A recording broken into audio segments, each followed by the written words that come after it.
Hi, my name is Maisha. I'm 46 years old, and this is my story.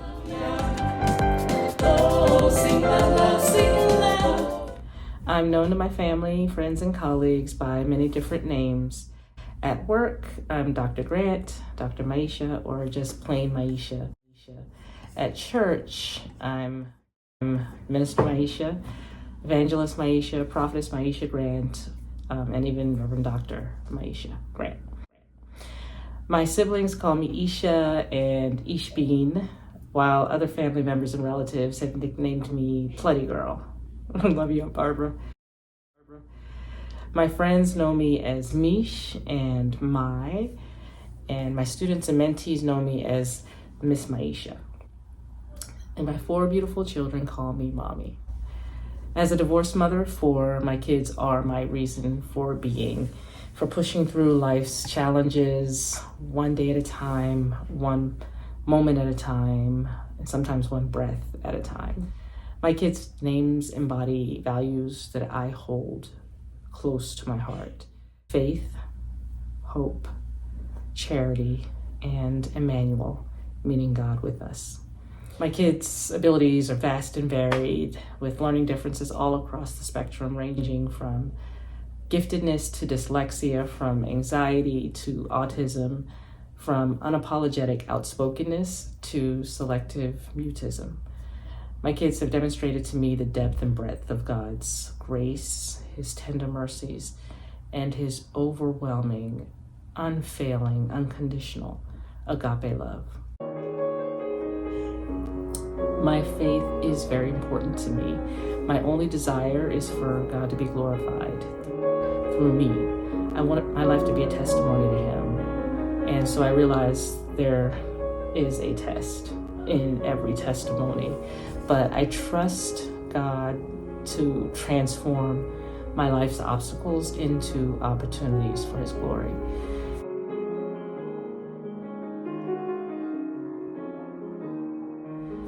Some other fun facts about me: I'm the founder of and CEO of 2 nonprofits. The first is All God's Children Can Read, LLC, where we use music and movement to teach literacy as a vehicle for literacy instruction.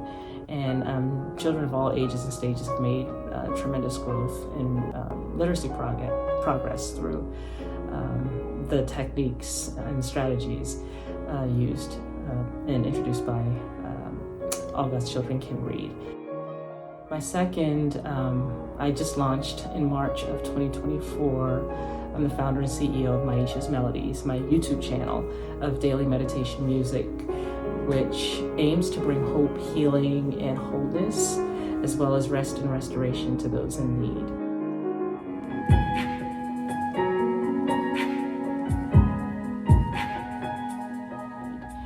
I am a minister of music, and I've served as a worship leader, first at my home church. I'm a preacher's kid, pastor's daughter, in South Carolina, Mount Sinai Evangelistic Church of Jesus Christ.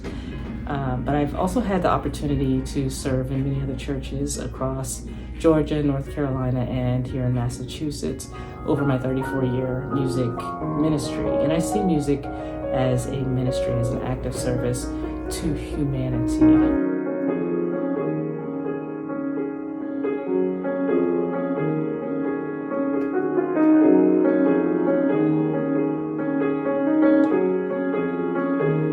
In my day job, I'm an educator.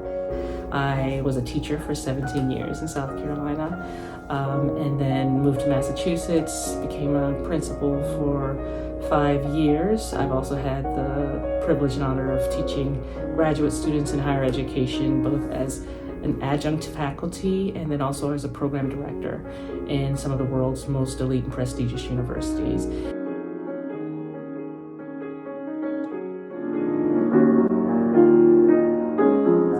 And I give God all the honor, glory, and praise for that, for opening doors that no one else could have opened. Most recently, in my current role, I'm the Director of Education at yet another world-renowned institution, a nonprofit, that is committed to leveraging the power of music as a vehicle for social change and community service. This role has been the culmination of my life's work, and it combines my passions for music and education and community outreach. And I feel truly blessed and fortunate to be able to serve musically in this capacity. And I'm just eternally grateful.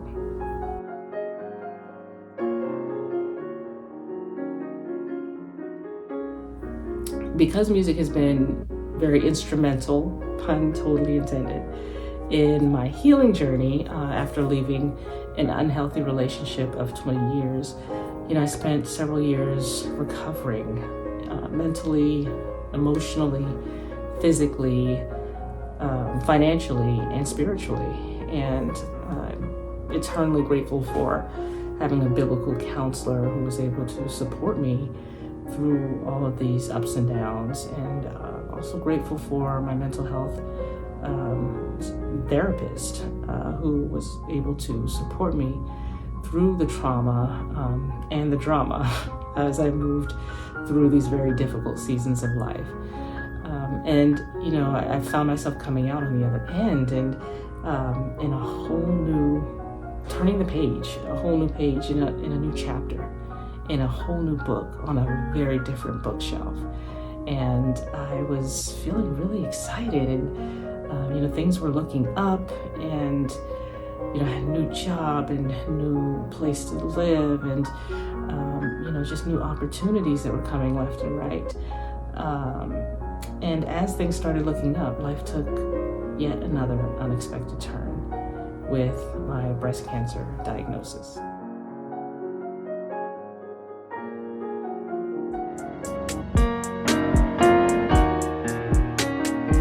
I was diagnosed on December 19th, 2024. I received a phone call that changed my life. My doctor didn't beat around the bush. I had been traveling over the holidays and actually was in South Carolina visiting family. And when I got the phone call, and my doctor just came right out and said it, bluntly stated, "I know this isn't what we hoped for, but it's cancer." And the words just hung there in the air. Like there was this deafening silence. There was a moment where I completely dissociated, and I was like, he's not talking to me. This is somebody else. This is, I was in this space of shock, denial, and I went through all these stages of grief that took me, several months to just kind of work my way through. And again, I am a firm believer in mental health support, and I'm just grateful that I had those supports already in place to help me work through these challenges. Working through all those stages, the feelings of uncertainty, the denial, the anger, the bargaining, the guilt, and then finally getting to this place of acceptance. And I'm still on that journey, and every day is not always easy, but I just take it one day at a time. So I was diagnosed with invasive lobular carcinoma, which represents 10 to 15% of breast cancers. Is far less common than invasive ductal carcinoma, which is about 80% of breast cancers. The ductal carcinoma actually appears in the milk ducts, the passageways that milk travels through the breast, where invasive lobular carcinoma occurs in the lobules, or the milk sacs, where the milk is actually formulated. So with my particular type of cancer, it appeared in the lobules and began breaking out of the lobules and invading the surrounding breast tissue. The good news is that it appears that we've caught it early, and it is very treatable, and I have a lot of treatment options available to me because it was detected early on a routine mammogram. And this is nothing short of a miracle, because invasive lobular carcinoma, unlike other cancers, does not form a lump because it's missing the E-cadherin protein. And that protein causes cancers to kind of grow and lump and clump together. And without that protein, invasive lobular carcinoma grows in sheets and in lines. and doesn't clump. And so I never had a palpable lump in the right breast where it was detected, and I still don't. What actually drew their attention was, lumped in the left breast, and then they found 3 other suspicious areas that turned out to be benign but potentially precancerous. But the invasive lobular carcinoma, it started with the mammogram when they saw the suspicious area on a mammogram, then called me back for an ultrasound guided mammogram, and then they called me back for had to schedule an MRI, and then also a biopsy. And then I went through this whole process for the left breast after 3 more suspicious areas were found in the left breast once it was confirmed in the right breast. So it was just a bit of a roller coaster ride, going through all of the testing, one right after the other, and the waiting and the not knowing and then finding out. And so ultimately, my surgery is in a couple of days, happening later on this week on February 20th. And to date, I've had no other symptoms beyond fatigue, just increasingly chronic fatigue. But other than that, I felt fine. With the diagnosis happening during the holidays, I really struggled with how to tell my kids and how to tell my family, and also when. Timing is everything, and I didn't want to ruin anyone's Christmas or New Year's celebrations, and so I prayed, I sought counsel. But when my doctor called me one evening while I was at dinner with my kids, they knew something was wrong, and they saw the look on my face, and I tried smiling and letting them know it's going to be fine. But my oldest daughter, she really pressed and said, "No, Mommy, you're smiling too much. Really, something's wrong. What's wrong?" And I knew it was time to tell them. So my kids are amazingly resilient and handled the news well when I told them. And they said to me, "Mommy, you should not have to carry this all by yourself. I'm glad you told us when you did." And that really encouraged me. My kids are older now, and I was just reminded of their maturity. My oldest is 21. I have a 19-year-old and an 18-year-old. And the baby is 13, so they're older and able to manage and navigate really complex emotions and life situations. And they encouraged me and showed me a strength that I should have known they had, but it just really surprised me. And it empowered me to begin sharing with my parents and with my siblings and the rest of my family. I mentioned God's timing is everything. It's perfect. And I wouldn't have wished for this for anyone, especially getting this news over the holidays. But the fact that I happened to be in my hometown in South Carolina, surrounded by family and friends, and my family, they just wrapped their arms of love around me, and we just prayed together. They covered me in prayer. We found joy through our tears, and it just turned out to be such perfect timing to walk through such a challenging experience with this initial diagnosis. And I found myself wondering, who knew this cancer diagnosis could bring us, our family, so much closer together? Since my breast cancer was detected early, I have a lot of options available to me, and I'm fortunate enough to be located near Boston with access to the best health care around. And so given my family history and my personal history, it had several breast exams in the past couple of years that had suspicious results, and then they ended up being nothing or benign or just an area of concern to keep watching.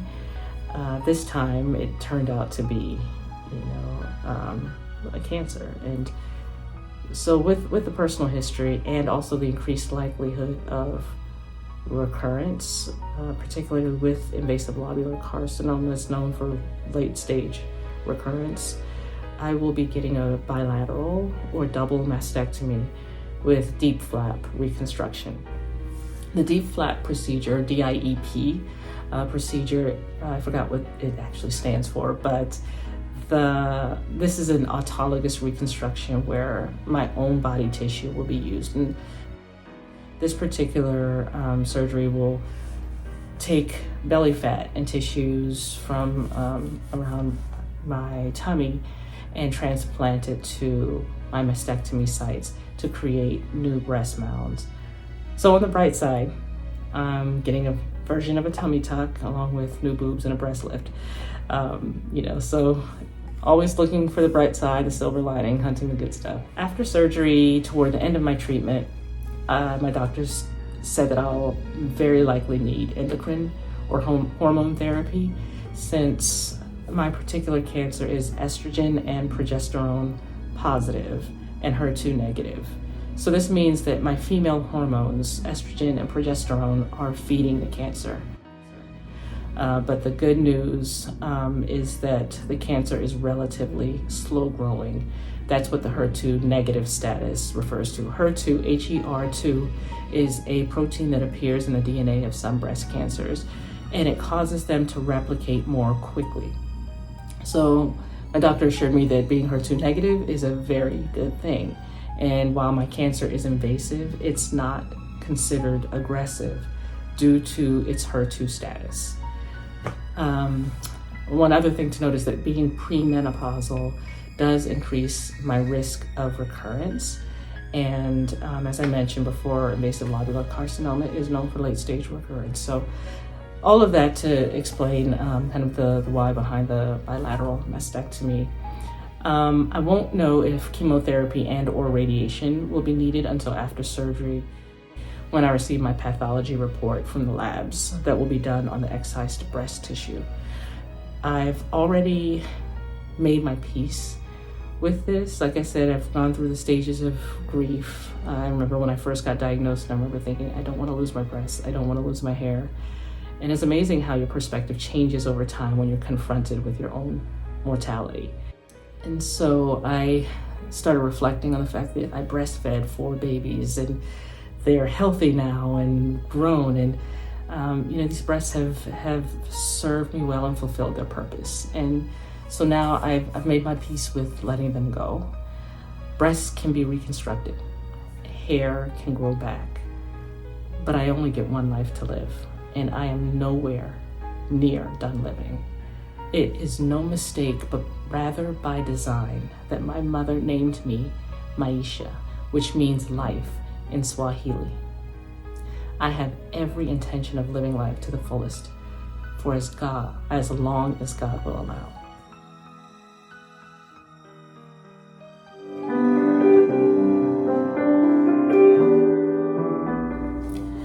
My advice. It's been 2 months since my diagnosis.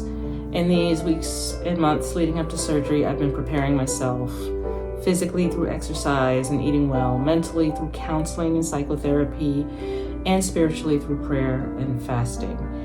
My advice to anyone going through this or waiting for test results, or maybe you're already on your journey, is to prepare yourself in this space of waiting, in this season that you're walking through.